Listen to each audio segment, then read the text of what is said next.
Hi everyone and welcome back to the bankers grid.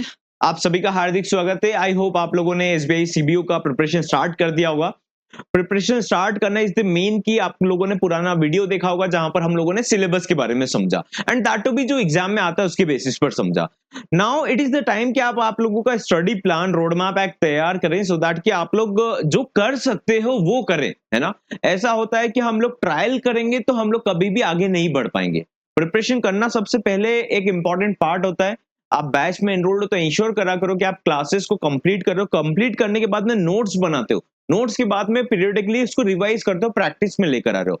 Revise ऐसे नहीं करना है कि आप 8-8 घंटे करना पड़ रहा है आप लोगों को। लेकिन अगर आप सिस्टमैटिकली और एक ऑर्गेनाइज पर्सन है तो आई एम श्योर कि आप लोग क्या कर सकते हैं। 1 घंटा भी पढ़ेंगे तो आप लोगों को ऑटोमेटिकली रिवाइज करने में ज्यादा टाइम नहीं लगेगा। लेकिन क्या होता है, हमने आज लर्न करा, छोड़ दिया, उसके बाद में कभी उसका प्रैक्टिस नहीं करा, 25 दिन 30 दिन बाद देखेंगे तो ऑटोमेटिकली वापस से इतना ही टाइम लगना है जितना पहले दिन लगा था। तो ऐसा प्रिपरेशन करने का मतलब क्या है? इसीलिए हम लोगों को एक स्टडी प्लान बनाना बहुत जरूरी है, रोड मैप बनाना बहुत जरूरी है। इस वीडियो में हम लोग कंप्लीट रोड मैप समझेंगे।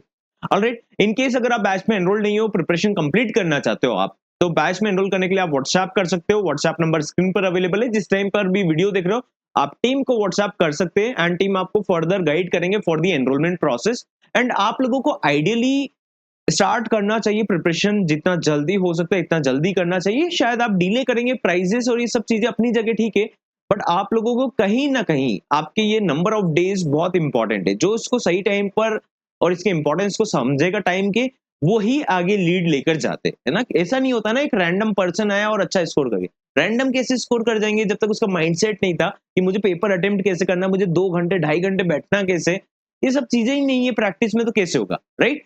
व्हाट्सएप नंबर आपके सामने स्क्रीन पर अवेलेबल है। जब भी वीडियो देख रहे हो आप व्हाट्सएप के थ्रू ज्वाइन कर सकते हो। अब देखो, सबसे पहले मैं आपको पॉइंट बता रहा हूँ। लास्ट सेशन में मैंने आप लोगों को बताया था दैट इज कि आप लोगों का सिलेबस क्या है। चलिए मैं सिलेबस के पॉइंट ऑफ व्यू से ही आपको बताता हूँ। Banking knowledge, general awareness, English में बार बार बोलूंगा, आपको याद होगा, सुना करो पूरी बातें। बैंकिंग नॉलेज 40 क्वेश्चन 40 नंबर का रहेगा और 40 मार्क्स, 40 मिनट का टाइम मिलेगा। General awareness it would be of 30 minutes, 30 question and 30 marks. English 30 30 30। Computer aptitude जिसमें रीजनिंग आता है 20 question 20 minutes 20 marks. No negative marking is there in the exam. Descriptive writing, letter और ऐसे आप लोगों को टाइप करना होता है, नॉट बहुत सारे कैंडिडेट सोचते हैं हमको लिखना पड़ेगा। क्या नहीं लिखना पड़ेगा, आपको टाइप करना है। जो क्लास में आप लोग कंप्लीट करते जा रहे हो वैसे ही करना पड़ेगा। डिस्क्रिप्टिव राइटिंग, लेटर और ऐसे में से एक आता है। 50 नंबर का रहेगा, 25-25 नंबर का दोनों रहेगा। 25 मार्क्स का लेटर एंड 25 मार्क्स का ऐसे, ठीक है। तो दोनों मिलाकर कितना हो जाएगा 50। टाइम कितना मिलेगा, दोनों का कंपोजिट टाइम रहेगा। इसका कंपोजिट टाइम मिलेगा 30 मिनट्स, बाकी यहाँ पर सेक्शनल टाइमिंग है। अब हमको स्ट्रैटेजी बनाना पड़ेगा कि हम सेक्शनल टाइमिंग के अकॉर्डिंग अच्छा स्कोर करें। जैसे बैंकिंग नॉलेज है, 40 क्वेश्चन है, 40 मिनट्स, तो 40 मिनट्स आप लोगों के लिए सफिशियंट है गाइस। ऑलरेडी पहले हम एक बार माइंड मैपिंग करते हैं सी पॉइंट को लेकर, उसके बाद में हम लोग अब स्टडी प्लान बनाएंगे। तो हमको प्रॉब्लम समझना है पहले कि यार 40 मिनट में, 40 मिनट्स में हम लोग 40 क्वेश्चन कर सकते हैं बैंकिंग नॉलेज के। यस, आता है तो कर देंगे, नहीं आता है तो 2 घंटा लेकर बैठेंगे तो भी नहीं होगा, राइट। जनरल अवेयरनेस 30 मिनट्स का टाइम मिलेगा, 30 क्वेश्चन मिलेंगे, ये भी टाइम सफिशियंट है। आएगा तो हम लोग कर लेंगे, नहीं आएगा तो नहीं कर पाएंगे ऑब्वियसली। इंग्लिश यहाँ पर क्या रहता है, 30 मिनट्स का टाइम रहेगा और आप लोगों का 30 मिनट्स में आपको 30 क्वेश्चंस करने। तो यहाँ पर हम बोल सकते हैं कि यार जितना आपको ज्यादा टाइम मिलेगा इतना ज्यादा आप लोगों का स्कोर आएगा। या तो हम ऐसा बोल सकते हैं इसमें कि आप लोगों ने जितना प्रैक्टिस करा होगा इतना जल्दी आप सॉल्व कर पाएंगे, जितना प्रैक्टिस करा होगा इतना सॉल्व कर पाएंगे, है ना। जितना ज्यादा आपका रीडिंग का कैपेसिटी बढ़ेगा, जितना आप प्रैक्टिस करते चलेंगे सर के साथ में, इतना ऑटोमेटिकली आप लोगों का अच्छा नंबर आएगा। क्यों? क्योंकि आप देखते से स्कैन करना सीख जाएंगे। एक पैराग्राफ है तो आपको हेडेक नहीं होगा, और ये पूरा पढ़ने का टाइम नहीं है, ऐसा सोचेंगे ना एग्जाम में। तो आप क्यों ऐसा सोचते हैं कि एग्जाम में आपके सामने पैराग्राफ आता है आप उसको नहीं पढ़ते ढंग से या पढ़ नहीं पाते? उसका रीजन रहता है, एक तो रहता है प्रेशर, क्योंकि आपका आदत नहीं है। अब आपके सामने 3 पैराग्राफ एक साथ आ गए, आप उसको कैसे पढ़ेंगे, सम अप करेंगे, एक नया कहानी कैसे दिमाग में घुसाएंगे? तो दैट इज वाई आप लोगों के लिए प्रैक्टिस और रीडिंग करना बहुत जरूरी है। रीडिंग कैसे करेंगे? आप क्लास में, सर का जो क्लास रहता है उसके बेसिस पे करते चलना। मैं स्टडी प्लान अभी बताऊंगा। पहले हम समझ लेते हैं कौन से सेक्शन में हमको टाइम कम पड़ता है। अब कंप्यूटर एप्टीट्यूड में 20 मिनट्स का टाइम मिलता है, मतलब आप समझ रहे हो, एक तो आप लोगों का कोडेड वन में आता है ना, रीजनिंग। और उसके बाद में 20 मिनट में आप लोगों को नहीं पता 5-5 के सेट 4 कौन से आ रहे हैं, और आप उसके बाद में क्या करते हो, पहले से स्ट्रैटेजी नहीं बना कर जाते। आप क्या सोचते हो, जैसे 20 नंबर का आएगा तो मुझे पूरे 20 नंबर चाहिए, ऐसा नहीं करना है। हमको 20 क्वेश्चन, मैंने आपको सिलेबस अभी वापस बताऊंगा, तो 20 मिनट का टाइम मिलता है। तो आइडियली आप ले लीजिए 10-10 मिनट के 2 क्वेश्चन सेट सॉल्व करना है, उसके अलावा नहीं दिमाग लगाना। तो 10 क्वेश्चन आपने सॉल्व कर लिए, 13 क्वेश्चन सॉल्व कर लिए, that is more than sufficient. इतना ही पढ़ना है। अब इसके लिए हमको क्या करना है, 2 से 3 टॉपिक पढ़ना है। 2 से 3 टॉपिक कब तक पढ़ना है, एग्जाम से पहले-पहले। अब आप क्या करते हो, सारे सिलेबस ऐसा पूरा पढ़ने जाते हो, उसके चक्कर में ना तो नंबर आता है, ना तो कुछ होता है। तो दैट इज़ व्हाई क्या करना है, 2 से 3 या 4 टॉपिक्स आपको मैक्सिमम पढ़ना है। 4 में से प्रोबेबिलिटी जो आप क्लास में सर करवा रहे हैं, उसमें से पूरा प्रोबेबिलिटी है कि 2 सेट तो आना है, 3 भी आ जाएगा, लेकिन 2 तो सेट आना ही आना है। तो 4-5 से क्वेश्चन सेट में से आपको प्रायोरिटाइज़ करना है कि मुझे 2 से 3 सेट का प्रैक्टिस करना है। सर आपको बताते चलेंगे कि इसमें से एक आ सकता है, इसमें से एक नहीं आ सकता, या इसका चांसेस कम है, इसके चांसेस 100% है। वो आपको क्लास में ऑटोमेटिकली सर बताते चलेंगे। तो 2 से 3 सेट का प्रैक्टिस के लिए एक टॉपिक में कितना टाइम लगता है? आप एक टॉपिक को 4 से 5 सेशन के थ्रू, प्रैक्टिस के थ्रू आराम से कर सकते हो, है ना? अब ये क्या होता है कि आप जैसे कोडेड ब्लड रिलेशन करने जाएँगे, तो आप blood relation normal PO level का करने लग जाएँगे। आपका एग्ज़ाम थोड़ा डिफरेंट है, राइट? तो आपको क्या इंश्योर करना है कि आप लोग जो पढ़ते हो उसको रिटेन करना है और कम से कम का टारगेट बनाना है। तो कंप्यूटर एप्टीट्यूड का तो यहीं पर स्ट्रैटेजी बन गया कि 20 मिनट का टाइम रहेगा। हमारा रोड मैप ये है कि 20 मिनट में हमको 10 क्वेश्चन करना है। यानी कि हम लोगों को 2 मिनट में 1 क्वेश्चन भी करा तो चलेगा, है ना? 10 नंबर भी आप बिना तुक्के के लेकर आए तो इट इज़ गुड। हम इसको अच्छा कंसीडर करेंगे। 10 क्वेश्चन करने के लिए आप लोगों को क्या लगेगा? 2 से 3 टॉपिक, है ना? आप 4 टॉपिक कर लीजिए, मेरा कहना है 4 टॉपिक आप लोग को, इंपॉर्टेंट टॉपिक मैं आपको वापस से बता देता हूँ। 4 टॉपिक में से सबसे ज़्यादा इंपॉर्टेंट कौन-कौन सा है? एक आप मशीन इनपुट पढ़ सकते हो। मशीन इनपुट के अलावा coded direction, coded inequality, coded blood relation. ये कर लेंगे तो आई एम श्योर कि आप लोगों को 2 सेट तो बेयर मिनिमम देखने को मिलेगा। वैसे चारों को चारों सेट यही आ जाएँगे आप लोगों के। लेकिन फिर भी थोड़ा बहुत फ्लक्चुएशन आया तो 2 सेट तो आपको देखने को मिल जाएँगे। और वैसे भी इतना ही टाइम रहता है कि आप 2 सेट कर पाएँ। 2 सेट मतलब एक सेट में 5 क्वेश्चन रहते हैं, दूसरे सेट में भी 5 क्वेश्चन, अप्रॉक्सिमेटली 4-5 क्वेश्चन रहेंगे। तो आप आराम से 10 क्वेश्चन तो शॉर्ट कर लेंगे 20 मिनट में, और बाकी आप लोगों को स्पेकुलेट करना है, तुक्का भी लगाना है, तो गेस वर्क भी प्रॉपर्ली करना है, थोड़ा बहुत कैलकुलेट करके करना है, तो ऑटोमेटिकली आप 13-14 नंबर आराम से यहाँ से लेकर आ जाएँगे। इससे ज़्यादा कभी टारगेट मत करना। इससे ज़्यादा टारगेट करेंगे तो आप लोग दूसरे सब्जेक्ट को छोड़ेंगे। ये हो गया हमारा कंप्यूटर एप्टीट्यूड। यानी कि आपका क्लास वीकली बेसिस पे 2 से 3 क्लास जो भी ऑर्गेनाइज़ होता है, और पुराना रिकॉर्डेड कंटेंट अवेलेबल है, ई-बुक अवेलेबल है। आप लोगों को इंश्योर करना है कि यार मेरा थोड़ा-थोड़ा प्रैक्टिस चलता रहे। जैसे सैटरडे संडे को आपका इसका स्पेशल क्लास रहता है, तो आप उसके थ्रू गो थ्रू करते जाइए। है ना? 1 घंटा दीजिए बस। 1 घंटा दे दीजिए 1 दिन का, 2 से 3 घंटा 1 वीक में दे दीजिए इस टॉपिक को। 4-5 वीक, 6 वीक में तो आपका एग्ज़ाम कंडक्ट हो जाता है। जैसे ही आपका नोटिफ़िकेशन आउट हो गया और आप लोगों का मतलब अप्रॉक्सिमेटली 40-45 डेज़ में तो एग्ज़ाम कंडक्ट हो जाता है। अब बहुत सारे कैंडिडेट्स तो वहीं स्ट्रगल करेंगे कि जॉब प्रोफाइल लेटर अपलोड करना है, क्या करना है, वो तो मैं आपको अलग से गाइड करूँगा, राइट? तो ये कंप्यूटर एप्टीट्यूड का आप लोगों का स्ट्रैटेजी हो गया, ये रोड मैप हो गया। वीकली आप लोगों को 2 से 3 घंटा देना है, और दैट टू भी आपको खुद से एफर्ट नहीं लगाना है। क्लास में सर के साथ में बस क्लास अटेंड करो, ऑटोमेटिकली समझ में आएगा। समझ रहे हो, नोट बनाओ और उसको याद रखने की कोशिश करो। याद कैसे रखेंगे? प्रैक्टिस करके। सर के साथ में सर क्वेश्चन दे रहे हैं आपको, आप उसको प्रैक्टिस करने के लिए आंसर दो, है ना? सर ने आपको बोला कि अच्छा इसका आंसर बताइए, तो आपने कर लिया ना थोड़े बहुत क्वेश्चन, तो आप लोगों का नंबर आ जाएगा। अब आता है descriptive writing. Descriptive writing already मैं आप लोगों का कंडक्ट करवा रहा हूँ, और यहाँ पर मैं आप लोगों को फॉर्मेट्स के थ्रू बता रहा हूँ। अब यहाँ पर आपको स्ट्रैटेजी क्या बनाना है? 50 नंबर का आप लोगों का ये आएगा, और मेरा ऐसा मानना है कि अगर आपका इंग्लिश वीक है तो भी आपके 35 नंबर आराम से आ सकते हैं, और अगर आपका अच्छा इंग्लिश है तो आप अप टू 45 मार्क्स भी लेकर आ सकते हो, है ना? क्यों नहीं लेकर आ सकते? क्योंकि आप फॉर्मेट को फॉलो कर रहे हो तो ऑटोमेटिकली नंबर आना है। अब फॉर्मेट को फॉलो करने में प्रॉब्लम क्या आता है कि हम सोचते हैं कि अच्छा ऐसा कर लें क्या, वैसा कर लें क्या, ये लिख सकते हैं क्या, ये नहीं लिख सकते क्या? बट जबकि उसका एक अच्छा स्ट्रैटेजी ये बनेगा कि आप एक फॉर्मेट को दिमाग में रट लीजिए, जैसे हम क्लास में कर रहे हैं। आपने एक फॉर्मेट को देखा, अब उसमें कुछ वर्ड ही चेंज करना रहता है, जैसे कि हमको ये वर्ड चेंज करना है। सपोज करते हैं एक लॉकर इशुएंस के लिए एक लेटर लिखना है ब्रांच मैनेजर को, तो लॉकर के अलावा अगर डेबिट कार्ड भी इशुएंस करना है तो भी यही वर्ड आएगा। कुछ और चेंज करना है तो कहीं ना कहीं फॉर्मल वे में तो रिक्वेस्ट ही करना होता है। सब्जेक्ट लाइन भी वही आएगा, बस टाइटल वर्ड चेंज होते जाएंगे। आपका जो सेंडर का एड्रेस है, रिसीवर का एड्रेस है, जो आपका डेट का फॉर्मेट है, आपका सैल्यूटेशन है, आपका लास्ट क्लोजर है, ये सब तो सेम ही रहेगा ना। तो आपको उसका आदत डालना है कि मुझे उसका टाइपिंग करके आदत रखना है। अगर आपने आदत रखा तो नंबर आएगा, आदत नहीं रखा तो आप कितने भी फॉर्मेट पढ़ो, आप लॉजिकली अगर सोचकर देखेंगे तो आप आर्टिकुलेट एग्जाम में नहीं कर सकते। क्यों? क्योंकि आपके पास में जब 12-10 मिनट का टाइम है, आप सोच कर लिखेंगे या आपको आता है तो हाथ चला देंगे, क्योंकि टाइपिंग स्पीड भी तो अच्छा चाहिए ना उस टाइम पर। तो आप सोचेंगे और लिखेंगे तो आप नहीं लिख पाएंगे। लेकिन आपका पहले से माइंड सेट है उसके ऊपर, तो आप ऑटोमेटिकली लिख लेंगे। उसके लिए चाहिए आपको प्रैक्टिस। अब प्रैक्टिस के लिए अच्छा तरीका, जैसे मैं आपको क्लास में ऑलरेडी बता रहा हूँ क्या करना है। हम क्लासेस में, मुझे पता है कि आपको फॉर्मल लेटर का, इनफॉर्मल लेटर का 3-3 क्लास भी मैंने करा दिया, आपको याद हो जाएगा। I am damn sure about it. उसके बाद में मैं आप लोगों का वैसे भी डिस्क्रिप्टिव राइटिंग का लाइव टेस्ट का एनालिसिस करता हूँ। वहां पर आप लोग मिस्टेक्स आइडेंटिफाई करते हैं और सभी का कॉमन मिस्टेक्स रहता है, 4-5 भी हम एनालिसिस करते हैं, उसमें समझ में आ जाता है कि यस ये मिस्टेक है, ये मुझे नहीं करना है, और ऑटोमेटिकली आप ही जज करते हो, है ना। तो वहां पर देखकर आपको पूरा समझ में आता है। तो लेटर राइटिंग का प्रैक्टिस जो करना है और ऐसे राइटिंग का प्रैक्टिस जो करना है, उसका एक अच्छा तरीका क्या होता है, पहले तरीका समझ लेते हैं। आप लोग जैसे ऑफिस में जाते हो, आपके पास में ऐसा कहना रहता है ना कि सर हमारे पास में टाइम नहीं मिलता है। अब हम ऐसे तो बच्चों जैसे नहीं बैठ सकते कि 5 घंटे पढ़ने बैठ रहे हो ऑफिस से आकर। It is not doable practically. तो आप लोग क्या कर सकते हो उस केस में, आप लोगों को एक पॉइंट ध्यान रखना है, दैट इज कि आप ऑफिस में जाते हो तो आपके पास में आउटलुक हो गया, मेल बॉक्स हो गया आपका, है ना, और आपका एक वर्ड फाइल हो गया। वहां पर तो जो आप लोग लर्न कर रहे हो, आप 10-5 मिनट का प्रैक्टिस कर सकते हो।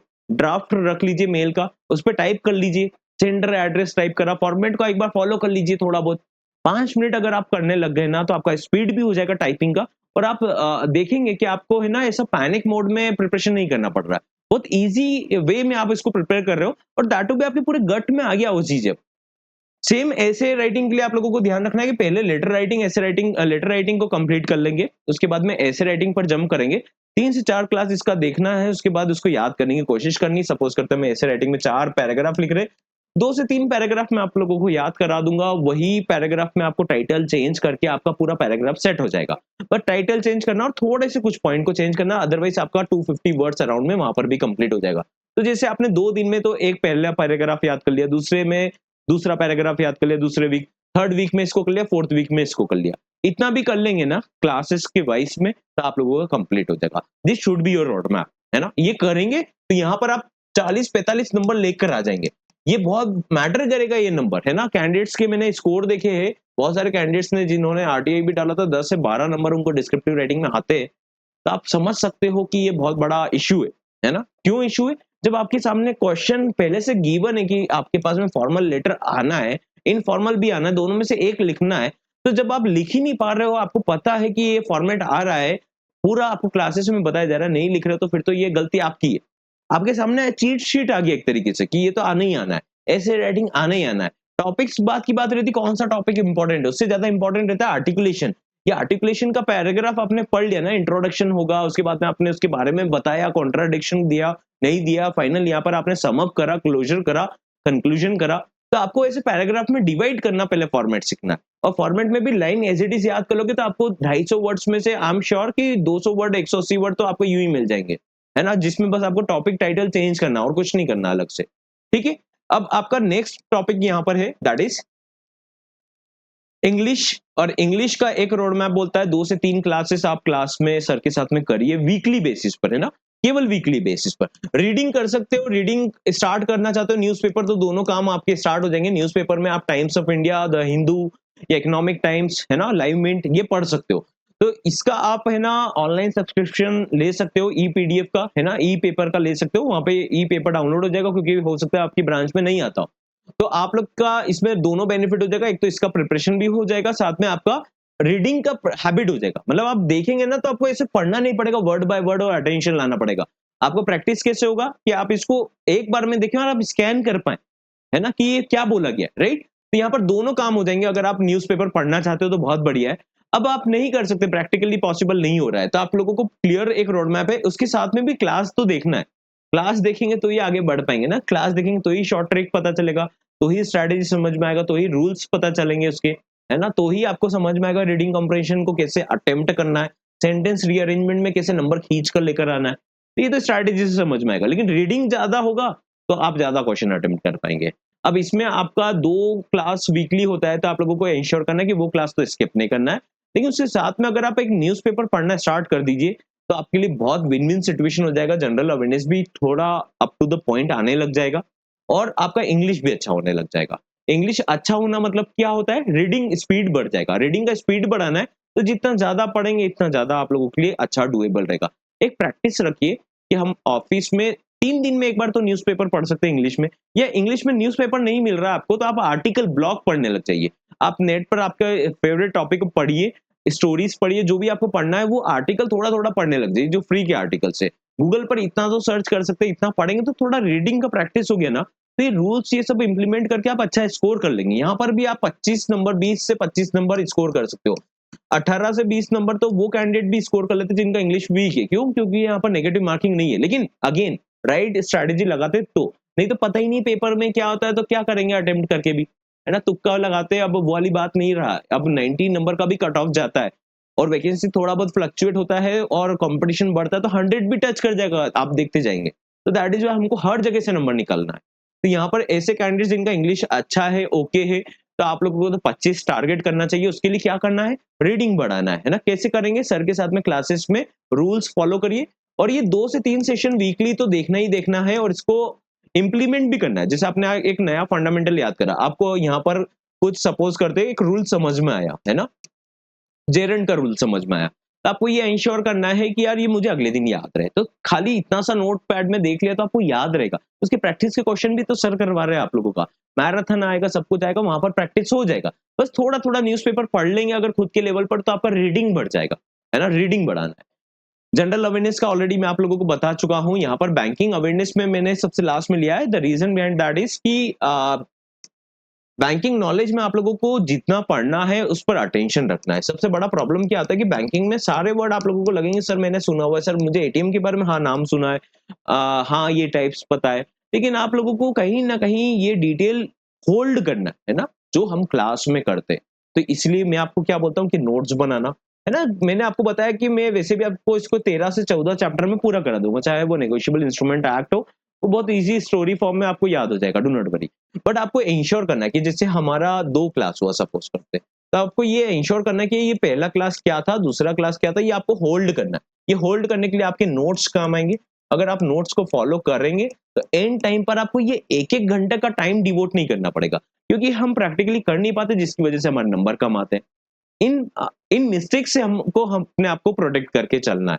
जनरल अवेयरनेस मैं आपको बता चुका हूँ कि जब नोटिफिकेशन आउट होता है तब से पढ़ना, पूरा इसके ऊपर डेडिकेशन नहीं देना है क्योंकि इसमें कुछ भी प्रेडिक्टेड नहीं है, है ना? कुछ भी वेटेज आ जाता है। करंट फाइनेंशियल न्यूज़ और ये हम 2 से 3 महीने का पढ़ेंगे which is going to be more than sufficient. It is all okay. बाकी हमारा बैंकिंग नॉलेज में हम जो टॉपिक्स मैंने आपको सिलेबस भी बताया और जो हम टॉपिक्स करते जा रहे हैं, आप लोगों को उसको होल्ड करना है। नोट्स बनाइए। नोट्स बनाने के बाद में पीरियडिकली इसको थोड़ा रिवाइज करिए। आप रिवाइज करेंगे ना तो ही उसका मीनिंग निकलेगा। अदरवाइज आप आज एक क्लास देखो और 15 दिन बाद दूसरा क्लास देखो और ऐसे करेंगे तो ये डेटा दिमाग में नहीं रहेगा। व्हाट मैटर्स द मोस्ट, आपका अटेंशन कितने टाइम तक यहाँ पर रुक रहा है। आपने एक नया फंडामेंटल्स पढ़े, एक चैप्टर को कंप्लीट करा क्लास में, उसके अगले दिन आपका एक ड्यूटी बनना चाहिए कि आप उस खुद के लेवल पर आपके नोट्स को एक बार उठाकर 5 मिनट लगेगा, 10 मिनट लगेगा, रिवाइज कर लीजिए। ऐसे पीरियडिकली वीकली इसको रिवाइज करने का आदत डालिए। एग्जाम में आप सफर नहीं करेंगे, दूसरे कैंडिडेट वहीं स्टक होंगे कि सर भूल गए, सर ये हो गया, सर वो हो गया, सर सिंपल क्वेश्चन आया था नहीं बना, गलत हो गया। क्यों गलत हुआ? क्योंकि आपका अटेंशन नहीं था, आपने उसको पीरियडिकली रिवाइज नहीं करा। एक प्रोसेस से गो थ्रू करिए, एक मेथड से प्रिपरेशन करिए। और मेथड क्या बोलता है कि आज लर्न करा ठीक है, कम लर्न करेंगे, लेकिन कल और परसों या 1-2 दिन बाद हम उसको वापस से रिपीट कर लेंगे खुद से, है ना? 5-10 मिनट लगता है, एक बार पढ़ लिया, इसको वापस से देखने में कुछ टाइम लगेगा क्या? नहीं। लेकिन अब आप इसको 1 साल बाद देखेंगे तो टाइम लग जाएगा। 2 महीने बाद इसी वीडियो को देखना आपको टाइम लगेगा, है ना? पूरा पॉइंट याद नहीं रहेगा। तो that is why it is very important कि आप उसको पीरियडिकली रिवाइज करें। रिवाइज कैसे करना है? जो आपका कंटेंट रहता है, आपने नोट्स बनाया, नोट्स बनाने के बाद में उसको 1-2 दिन बाद रिवाइज करिए। पूरा कंटेंट आप लोग देखेंगे कि एग्जाम में क्वेश्चन बैठ रहा है। तो आप लोगों को यही इंश्योर करना है कि हम स्टेप बाय स्टेप आगे बढ़ने पर इंपॉर्टेंस दें। अब देखेंगे कि बैंकिंग नॉलेज में अगर आप 25 से 30 नंबर स्कोर कर लेते हैं, जनरल अवेयरनेस में for that matter 10 he number score करा, 25 और 10 35 होता है। 35 यहाँ पर टारगेट करिए 20 नंबर बेयर मिनिमम। मैं कुछ इम्प्रैक्टिकल बात तो नहीं कर रहा हूँ। 30 में से 20 नंबर तो टारगेट कर सकते हैं। प्रिपरेशन किस नाम का कर रहे हैं? तो अगर आपका 25 और 35 और 20 होता है 55, यहाँ पर कंप्यूटर एप्टीट्यूड में 10 ही नंबर लेकर आ जाइए, है ना? 55 65 होता है। 40 45 नंबर डिस्क्रिप्टिव राइटिंग में लेकर आइए, आप देखेंगे 100 प्लस स्कोर हो जाएगा। तो स्टेप बाय स्टेप प्रिपरेशन करने को इंपॉर्टेंस दीजिए। इन केस अगर आप बैच में एनरोल नहीं हो तो बैच में एनरोल करने के लिए व्हाट्सएप कर सकते हो। बैच में एनरोल्ड हो गाइस, तो be serious about it that हम लोगों का एक-एक थोड़ा-थोड़ा भी स्टेप बाय स्टेप आपने फॉलो कर लिया, है ना? 80% भी फॉलो करा स्टेप बाय स्टेप, है ना? 1 क्लास 2 क्लास डेली ऐसा जो भी आपका शेड्यूल चल रहा है उसके बेसिस पे करा, आई एम श्योर नंबर आएगा, आपका सिलेक्शन होगा, आप लोगों का भी सक्सेस स्टोरी यहाँ पर लगेगा। ऑलराइट, मिलते हैं नेक्स्ट सेशन में। Have a great day.